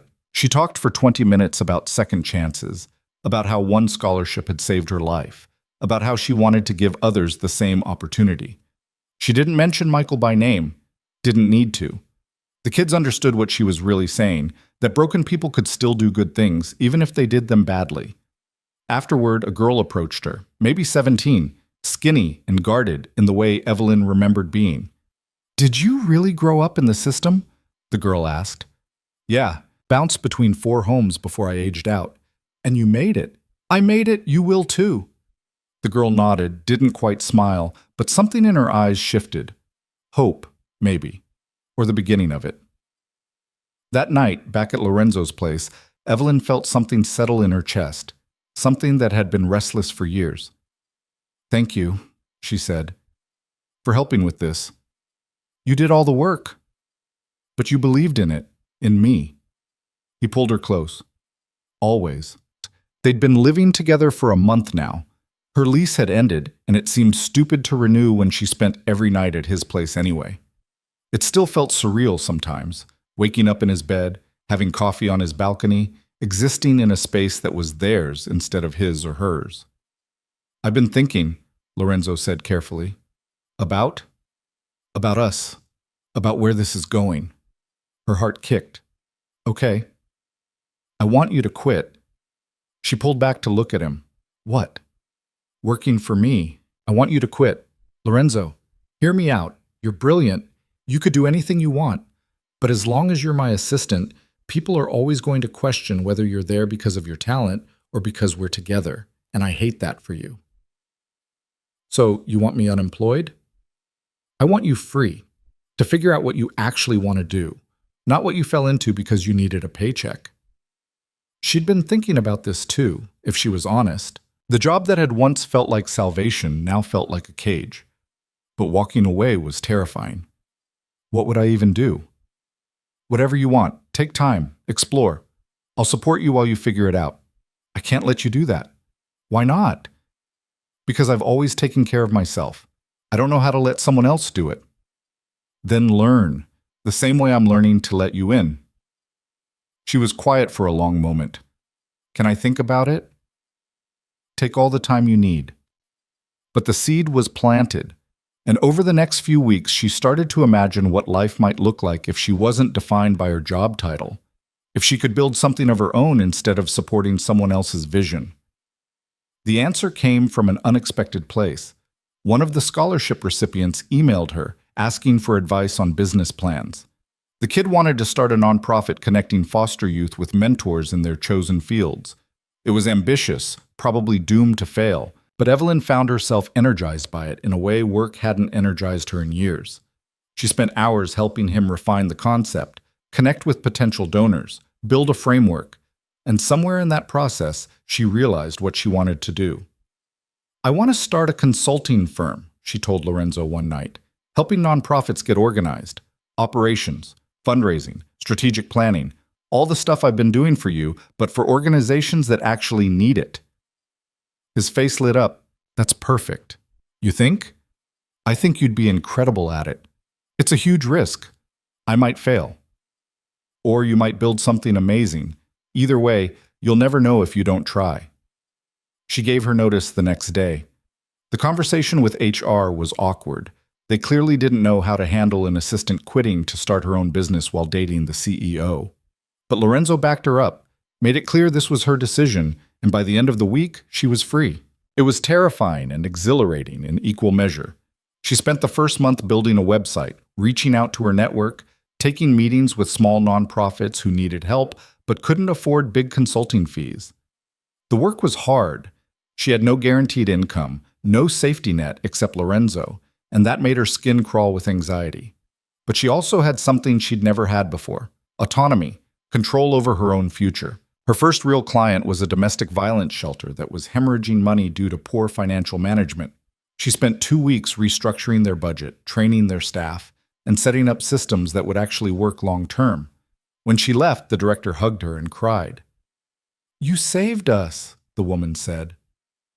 Evelyn drove home feeling like maybe she'd finally found the thing she was meant to do. Lorenzo was waiting when she got back, champagne already open. "To your first success," he said, handing her a glass. "It's one client, hardly a success.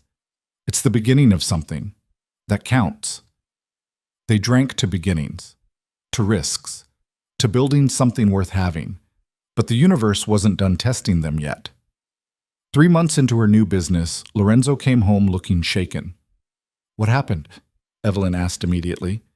"The board called an emergency meeting. They want me to step down." Her blood went cold. "Why?" "The investigation cleared you."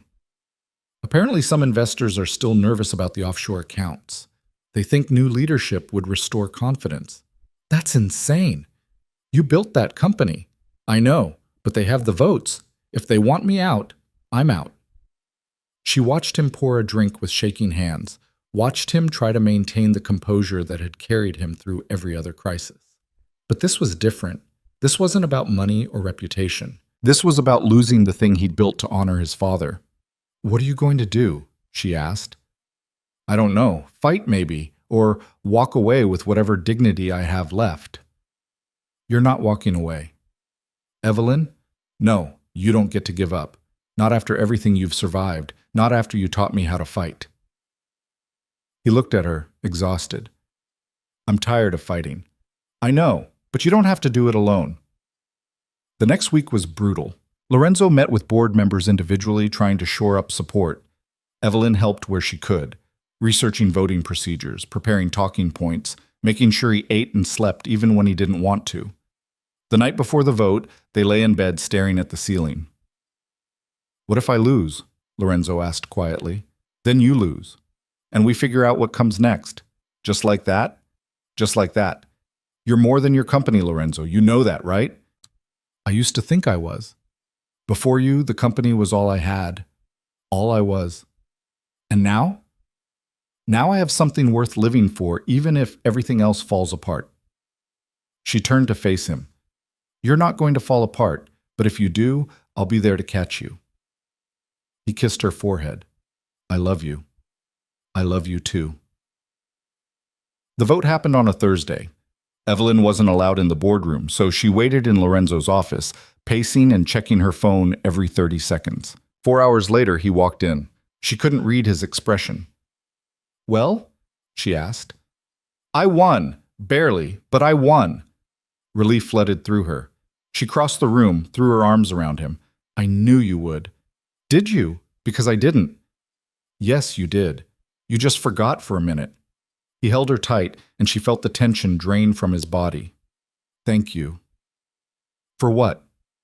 For believing in me when I couldn't. That's what partners do. They celebrated that night, but quietly. Just the two of them, Chinese food and cheap wine, talking about everything except business. Somewhere around midnight, Lorenzo set down his glass and looked at her. Move in with me, officially. I already live here. I mean, let's make it real. Combine our lives, not just share space. We are real. You know what I mean. I want your books on my shelves, your coffee mugs in my cabinets. I want to trip over your shoes and complain about how you leave cabinet doors open. She laughed.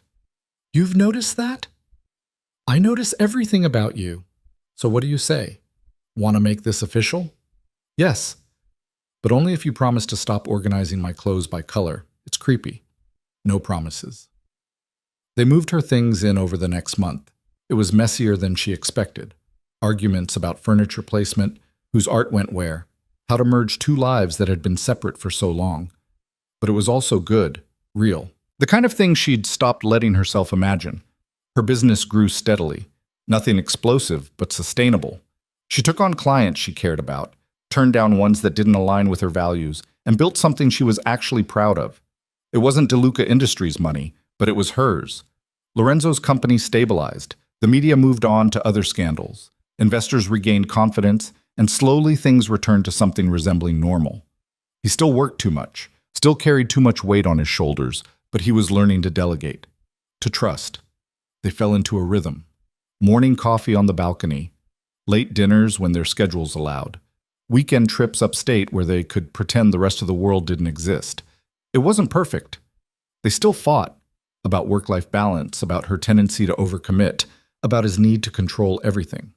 But they fought fair, and they always came back to each other. 6 months after the board vote, Lorenzo took her back to the Metropolitan Museum, the same balcony where he'd told her she belonged. Why are we here? She asked. Because this is where I realized I wanted to spend my life with you. Her heart stopped. Lorenzo. He pulled out a ring, small, elegant, nothing flashy. Exactly right. I know we've done everything backwards. Started as boss and assistant, fell in love during a crisis, built a life in the middle of chaos. But I wouldn't change any of it, because every messy, complicated step brought us here. He took her hand. Marry me. Not because it makes sense or because it's the next logical step, but because I can't imagine my life without you in it. She was crying before he finished. Yes. Of course. Yes. He slipped the ring on her finger, kissed her while the city sprawled beneath them, and she felt something she'd spent her whole life chasing finally click into place. Belonging. They got married 4 months later. Small ceremony, just close friends and family. Jenna was her maid of honor, crying through the entire thing. Lorenzo's sister flew in from California, and they reconciled over champagne and childhood stories. Evelyn wore a simple dress, no veil, no fuss. Lorenzo wore a suit he'd already owned. The whole thing cost less than the flowers at the DeLuca Industries gala. It was perfect. During the vows, Lorenzo's voice cracked when he said, I promise to see you, always, even when you're trying to disappear. Evelyn's response was equally shaky. I promise to stay, even when I'm scared. Those were the vows that mattered, not the traditional ones about sickness and health, but the ones they'd learned through trial and error, the ones that acknowledged their broken pieces while promising to be gentle with them. The reception was at a restaurant in Brooklyn, nothing fancy. They danced to terrible music, ate too much cake, and Lorenzo gave a speech that made everyone cry.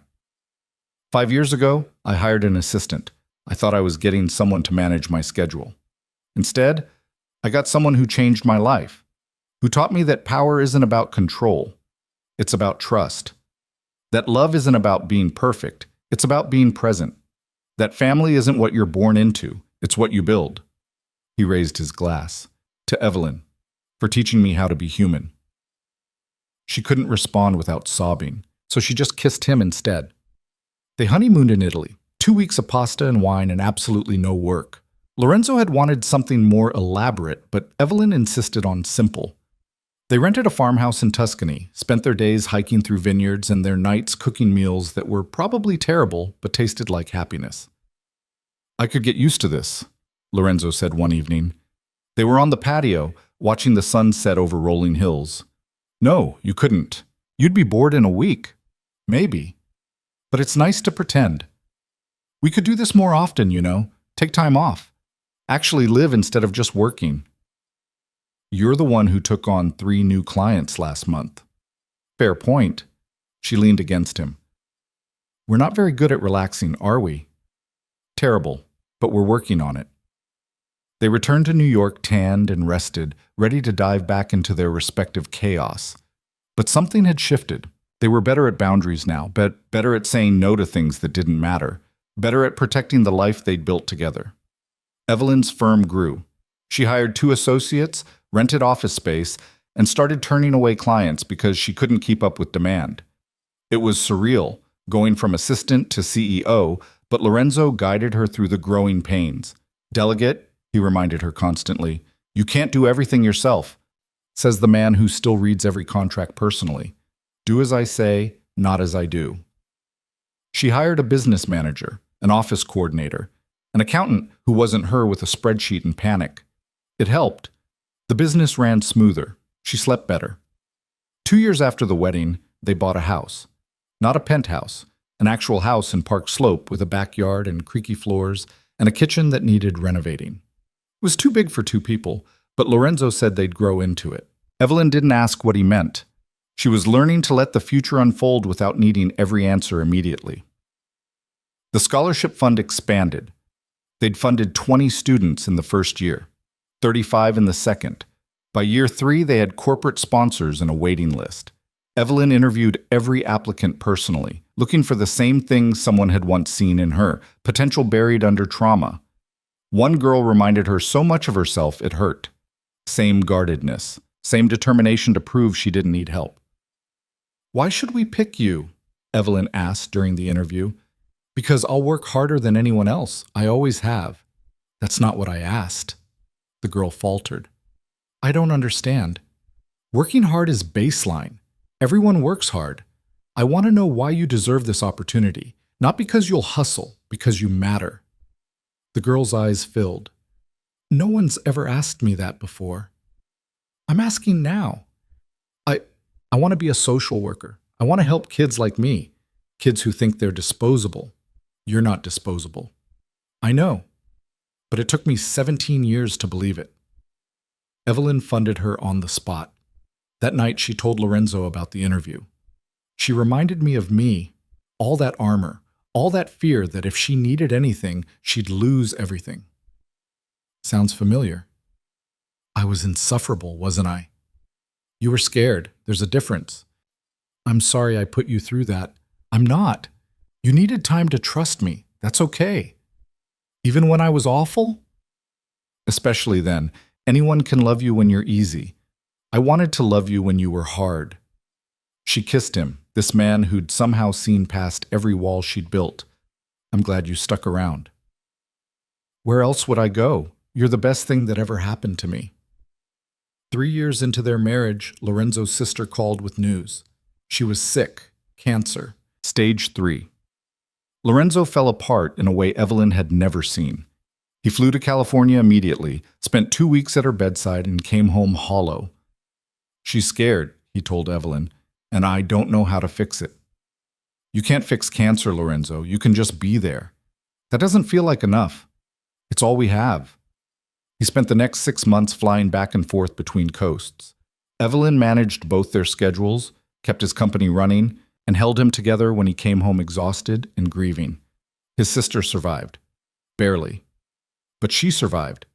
And when she was finally in remission, she moved to New York.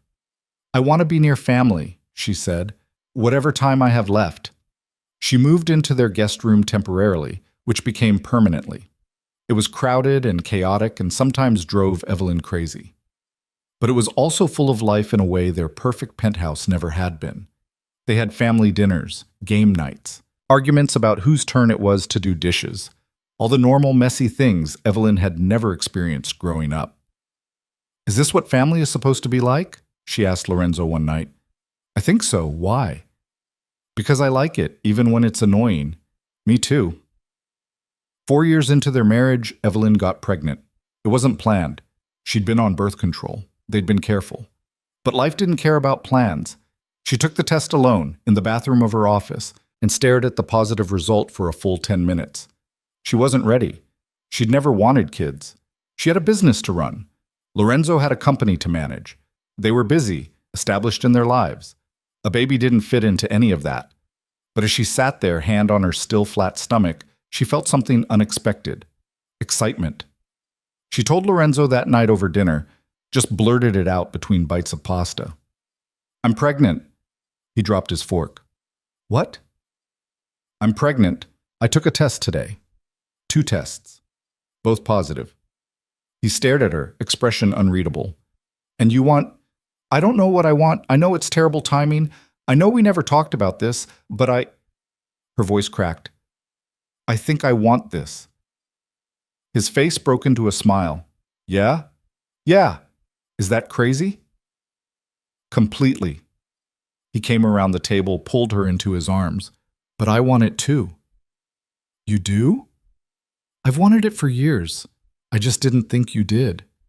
"I didn't, but now I think maybe I could be good at this. We could be good at this. We're going to be terrible at it, and that's okay." They were terrible at it. Evelyn worked through her entire pregnancy, right up until her water broke during a client meeting. Lorenzo panicked through labor, held her hand so tight he left bruises, and cried when their daughter was born. They named her Claire, after no one in particular, just because they liked the name. Parenthood was harder than any business challenge Evelyn had ever faced. Claire didn't sleep. Evelyn's body felt foreign. Lorenzo couldn't figure out diapers. They were exhausted and overwhelmed and completely in love. "I thought I knew what tired was," Evelyn said one night at 3 a.m, rocking a screaming baby. "I was wrong." Lorenzo took Claire from her arms. "Go to sleep. I've got her." "You have a meeting at 7. I'll survive. Sleep." She did, and woke 4 hours later to find him passed out in the nursery, Claire asleep on his chest. It wasn't the life she'd planned, but it was the life she had. And for the first time in her existence, that felt like enough. They hired help, a nanny for when they both needed to work, Lorenzo's sister who was happy to babysit. They learned to delegate, to ask for help, to accept that they couldn't do everything perfectly. Claire grew. Started walking at 10 months, talking at a year. She had Lorenzo's eyes and Evelyn's stubborn streak. She was perfect and impossible in equal measure. On Claire's 2nd birthday, they threw a party in their backyard. Friends, family, chaos everywhere. Evelyn watched Lorenzo chase their daughter around while she screamed with laughter and felt something settle in her chest. This was what she'd been running from her whole life. Connection. Vulnerability. The terrifying possibility that she could have something good and not lose it. But she wasn't running anymore. That night, after everyone left and Claire was asleep, Evelyn and Lorenzo sat on their patio with wine and exhaustion. "We did good," Lorenzo said. "We did something. Not sure good is the right word. We built a life. That's good." "Yeah." She leaned against him. "It is." "Any regrets?" She thought about the question seriously, about the dreams that had started everything, about the 5 years she'd spent loving him in secret, about the risks and the fights and the moments she'd almost walked away. "No," she said finally. "No regrets. Not even the messy parts?" "Especially the messy parts. They're what made it real." He kissed the top of her head. "I love you, you know that?" "I know. I love you too." They sat in comfortable silence, watching the stars come out over Brooklyn. The city hummed around them, indifferent and eternal. But in their small corner of it, they'd built something that mattered. Not because it was perfect, because it was theirs. And that, Evelyn had learned, was the only thing that ever really mattered. Not perfection, not control. Just 2 people choosing each other, day after messy day, building something worth keeping.